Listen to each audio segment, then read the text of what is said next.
ഇത് തരീഖത്തുകാർക്ക് ഷെയ്ഖ് കൊടുക്കുന്ന പുസ്തകമാണ്. അവർക്ക് മാത്രമേ അത് കൊടുക്കാൻ പാടുള്ളൂ എന്നാ. അസ്റാറുൽ മുഹഖഖീൻ എന്ന അതിന്റെ പേര്. ഇതിന്റെ ആദ്യത്തെ തന്നെ പറയുന്നത് എന്താണെന്നറിയോ?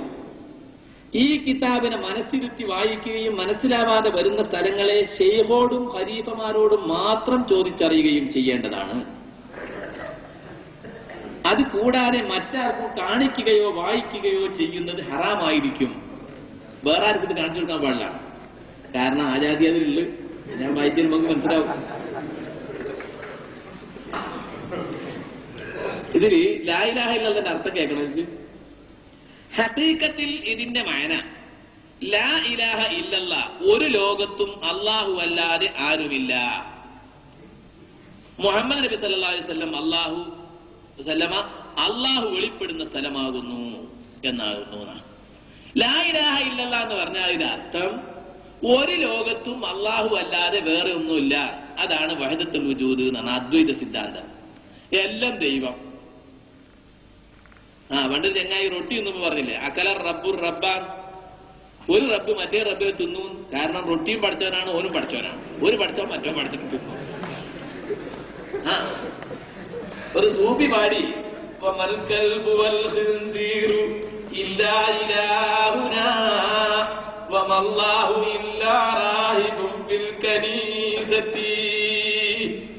നായി പന്നിയൊക്കെ ഉമൽ കൽബു വൽ ഖിൻസീർ, നായും പന്നി ഒന്നും അല്ല, ഇല്ലാ ഇലാഹുന, നമ്മുടെ ദൈവങ്ങളല്ലാതെ അല്ല.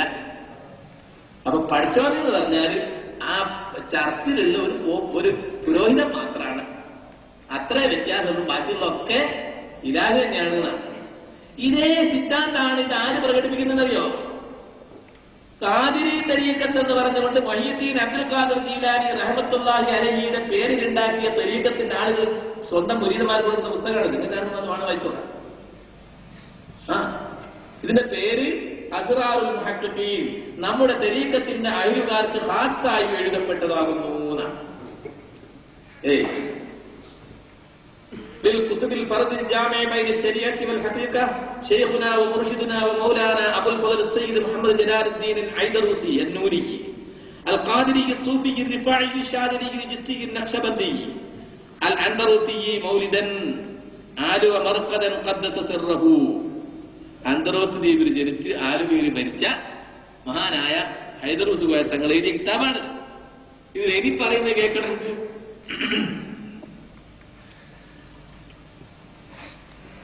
ശൈഖിനെ എങ്ങനെ വിലയിരുത്തണം എന്നുള്ളതാണ്. ശൈഖിനെ വിലയിരുത്തേണ്ടത് എന്താ?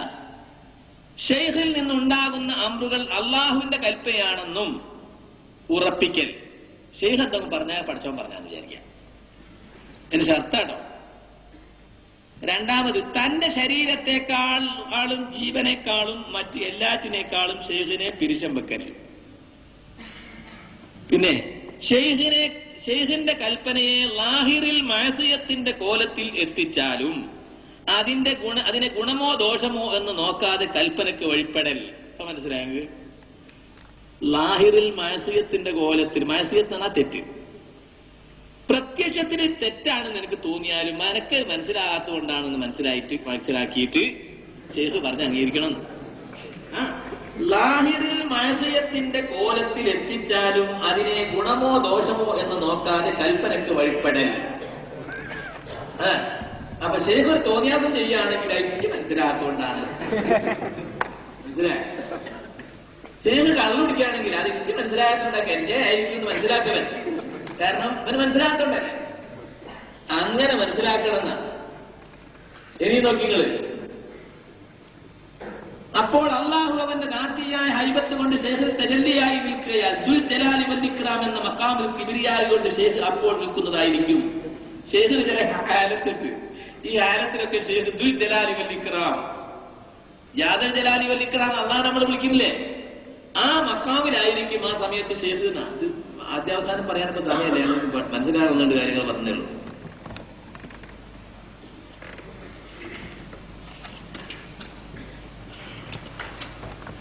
ഇനി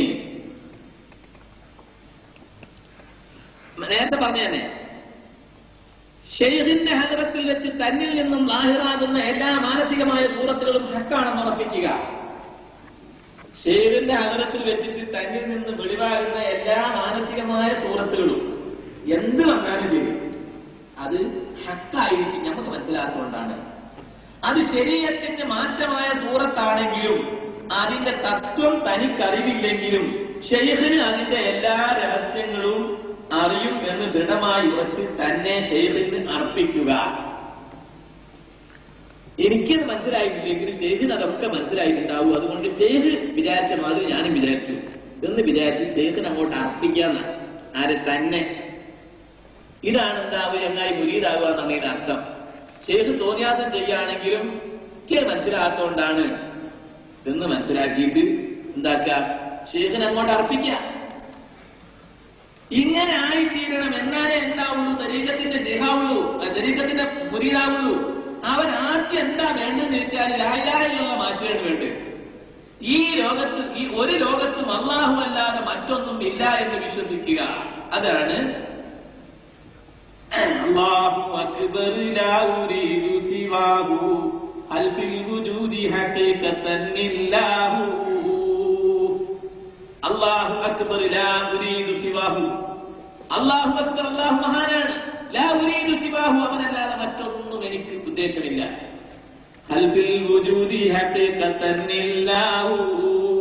അല്ല, സത്യത്തിന് ദുനിയാവിൽ അല്ലാഹു വേറെന്തോ എന്നാണ്. ലാ മൗജൂദില്ലല്ലാഹു ലാ ഇലാഹ ഇല്ലല്ലാഹു എന്ന് പറഞ്ഞാൽ അത് തന്നെയാണ്.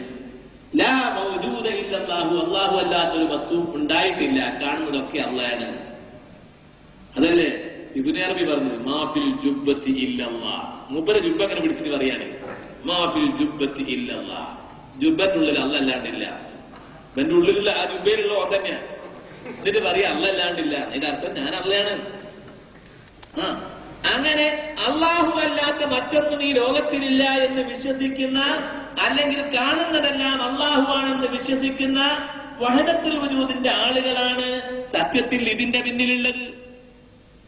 ഈ കാണുന്ന തരീഖത്തുകളുടെയും നൂലാമാലകളുടെയും എല്ലാം പിന്നിലുള്ളത് അതാണ്. മനസ്സിലായോ? വഹദത്തുൽ വജൂദിന്റെ ആളുകളാണ്. അല്ലാഹു തആല അതിയൊളിവായി, അത് താൻ വെളിവായി, അത് പിന്നെ ആദമായി വന്ന് ദുഹൂറായി, അംബിയ ഔലിയ ആയി വന്നു അവസാനം മക്കത്തത് തന്നെ വന്നു. വഹദത്ത് മാല എന്ന് പറഞ്ഞ മാലുണ്ട്. അതിൽ പറയാണ് ആദി ഒളിവായി. ആദി എന്ന് പറഞ്ഞാൽ അവൽ, യാ അവൽ യാ ലാഹിർ യാ ബാത്തിൻ എന്ന് പറഞ്ഞില്ലേ, യാ ആഖിർ യാ ലാഹിർ ബാത്തിൻ യാ ബാത്തിൻ എന്ന് പറഞ്ഞ അവൽ ആദി. ആദി ഒളിവായി. ഒളിവ് എന്ന് പറഞ്ഞാൽ അറിയാലോ, പ്രകാശായി. അത് പിന്നെ വെളിവായി, അതിങ്ങോട്ട് പുറത്തു വന്നു. അത് പിന്നെ ആദമായി വന്ന് ളുഹൂറായി. പിന്നെ ആദമായിട്ട് വന്നതും അത് തന്നെ. ഏത്? ആദി എന്ന് പറഞ്ഞാൽ അല്ല പ്രകാശമായി, പ്രകാശം കൊണ്ട് വെളിച്ചത്ത് വന്നിട്ട് പിന്നെ ആദമായി വന്നു. ആര്? അല്ലാഹു തആല. നോക്കികള്, ഞാൻ പാടുമ്പോൾ ശ്രദ്ധിക്കാൻ മനസ്സിലാവും. ആദി ഒളിവായി, അത് താൻ വെളിവായി, അത് പിന്നെ ആദമായി വന്ന് ളുഹൂറായി, അംബിയ ഔലിയ ആയി വന്നു അവസാനം മക്കത്തത് തന്നെ വന്നു. എന്നിട്ട് ആദമായിട്ട് ആദ്യം വെളിവായിട്ട് പിന്നെ അമ്പിയാക്കന്മാർ ഔലിയാക്കന്മാരായിട്ട് ഇങ്ങനെ മാറി മാറി മാറി മാറി വന്നിട്ട് അവസാനം മക്കത്തത് തന്നെ വന്നു. അവസാനം മക്കത്ത് വന്ന മുഹമ്മദ് നബി സല്ലല്ലാഹു അലൈഹി വസല്ലമയും അത് തന്നെയാണ്. ഏത്? അല്ലാഹു. ആ അല്ല തന്നെയാണ്. എന്നിട്ട് തീരുവോ? പൂർത്തീകരിക്കാത്തതിൽ പിന്നെ വരവായി വെളിവായി പെരുത്തു ളുഹൂറാത്തുകൾ വലിയമാരായി. അന്ന് തീരാത്തുകൊണ്ട് ഇനി നബി വരൂല. ഇനി ഔലിയാക്കന്മാർ ഇങ്ങനെ വന്നുകൊണ്ടിരിക്കുന്ന ഏതുവരെ? അത് നിലക്കുന്നാള് നാളവസാനം. അമ്പിയാക്കന്മാർ, ആ ഔലിയാക്കന്മാർ അവതാരം നിന്നാൽ അന്നാണ് എന്താക്കുക? ലോകം അവസാനിക്കുക. അപ്പോ ഈ അമ്പിയാക്കന്മാര് ഔലിയാക്കന്മാര് എന്നൊക്കെ പറഞ്ഞാൽ ദൈവ അവതാരമാകുന്നു. അല്ല ഒളിവായിട്ട് വന്നിട്ട് അവതരിച്ചു എന്നല്ലേ ഇപ്പൊ പറയുന്നത്. അങ്ങനെ പറഞ്ഞിട്ടാണ് ഈ മാരി മൂലൂദ് ഒട്ടാകെ ഇങ്ങനെ എടുത്തു നോക്കിയാൽ ഏതാണ്ട് ശരി.